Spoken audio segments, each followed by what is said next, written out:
কেমন আছে খাবার আব্বু? হ্যাঁ ভালো। দেখছো আমি বলছিলাম কোয়ালিটি টাইম না টাকা দিয়ে কিনতে পারছো। এটা on the house. Thank you. Cake কোন সময় কিনলা? কেক কিনি নাই, বলো না ইটস অন দ্য হাউস, মানে হচ্ছে ওরা জানে যে আমাদের কারো জন্মদিন আজকে, সেই জন্য ওরা একটা compliment. Happy birthday. Happy birthday to me, happy birthday to me. আমি আসতেছি। কোথায় যাচ্ছ আব্বু? একটা ফোন ধরে তারপর আসতেছি। হ্যালো। মজা না? মুখে দেখো। একটু দাঁড়াও। মজা? কি রহমত, এত বারবার কল দাও কেন? সরি ভাই, আপনার কথা মতো 3,71,52,024 টাকা পুরোটাই উঠাই ফেলাইছি। টাকা রেডি আছে ভাই। বাহ, এইটা খুব ভালো খবর। ঠিক আছে, আমি রাত্রে আসতেছি।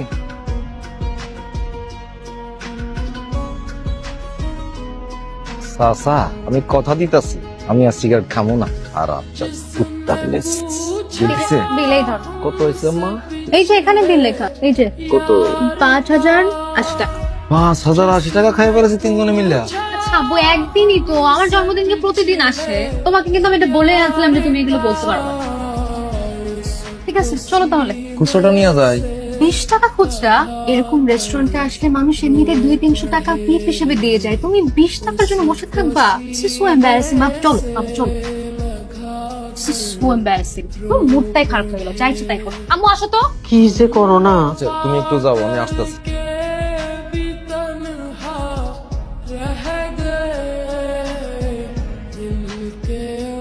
মায়ানট, টাকাটা তোমার দিতাম, কিন্তু এই টাকা দিয়া তুমি তো কইলজা পুরাবা। কত কষ্টের কামাই টাকা, তুমি তো জানো। ভালো থাকো বাবা। একটু তাকান তো। বন্ধ করো বন্ধু। আপনি কিন্তু হ্যান্ডসাম আছেন চাচা। হ্যালো। কি আজকে তো একবার তাকালেও না। কেমন লাগলো তোমার ফিউচার ইন লস কে? এলমা, তিনি আসলে তোমার বাবা? না, আমার বাবা না, আমি রাস্তা থেকে র্যান্ডম একজনকে ধরে নিয়ে আসছি।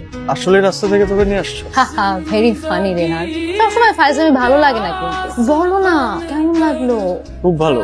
মনে হলো অনেকদিন পর আপন কাউকে দেখলাম। বসে 2 কাপ চা খেতে ইচ্ছা করলো। রিয়েলি? তোমার এত ভালো লেগেছে? হ্যাঁ, ওটা গল্প শোনা বাকি চাচার থেকে। চাচার থেকে? না মানে তোমার আব্বু। I can not wait to meet him again. আচ্ছা শোনো, হোয়াটসঅ্যাপে তোমাকে একটা ক্লিপ পাঠাচ্ছি, দেখে ফোন দিয়ে জরুরি কথা আছে। ওকে পাঠাও।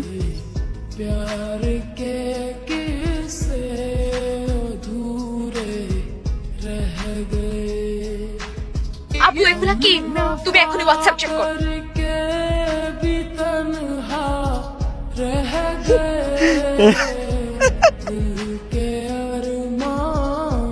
হ্যাঁ মা, এই যে মাত্র বাস থেকে নামলাম, সিএনজি পাচ্ছি না। মা, এখান থেকে ডিরেক্ট ছোট চাচুর অফিসে যাচ্ছি, আমার জন্য একটু দোয়া করো মা, এবার যেন চাকরিটা পেয়ে যাই। মা রাখলাম। চাচা, ও চাচা। আল্লাহ তোমার মনের আশা পূরণ করুক মা। আমি আসতেছি, আমি রওনা দিছি, তুমি টেনশন করো না। হ্যাঁ আচ্ছা আমি রওনা দিতেছি, আসতেছি। একটা ভিখারিও টাকা নিয়ে দোয়া দেয়, তুই খালি ন্যাশ আর ন্যাশ, ফেরত দেওয়ানোর কোনো নাম নাই। আমার ছোট ভাই আমার কাছে সাহায্য চাস, ঠিক আছে, কিন্তু রতাফবির কাছে গেলি কেন? চেয়ারম্যানের সামনে হাত পাচ্ছস, আমার মান সম্মানটা থাকলো? তুই কি ভিক্ষুক নাকি জামিল? কি কথা কস না কেন? কথা ক। মুদির দোকানে তোর 4 মাসের বাকি, ওইটাকে আমি শোধ করুম? মোলাটারে সাথে নিয়ে আসছি, এইবারের মতো আমার ক্লিয়ার তো আচ্ছা ফিরামু না, ভাতিজার কথা কইছস, মাইনা নিলাম, কিন্তু তুই জুয়া খেলতে যাস কেন? ল্যাংরাও হইছস, বলদও হইছ, ফকিন্নি হইয়া জুয়া খেলতে যাস, তোর জুয়ার টাকা কি আমি দেবো? শেষ করে এই জামিলে সবাই ভুলে গেলে তুই মনে রাখিস বাজান, এটা অফিস।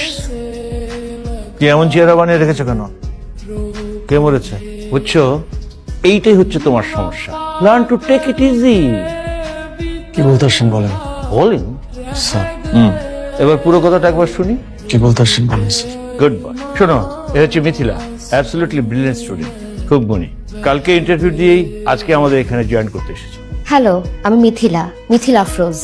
রেহান, তোমার হাতের সব কাজ ড্রপ করা কথা। তোমার এখন একমাত্র কাজ হচ্ছে মিথিলাকে আমাদের কাজের জন্য আপ টু স্পিড করা, সবকিছু বুঝিয়ে শিখিয়ে নেওয়া, ঠিক আছে? জি স্যার। স্যার, আমার এই বিষয়টার ব্যাপারে কি হলো? ওটা পরের মাসে বলবো। মিথিলা, তুমি সবকিছু বুঝে নাও, সেটেল নাও, আর আপডেট জানাতে আমার রুমে এসো।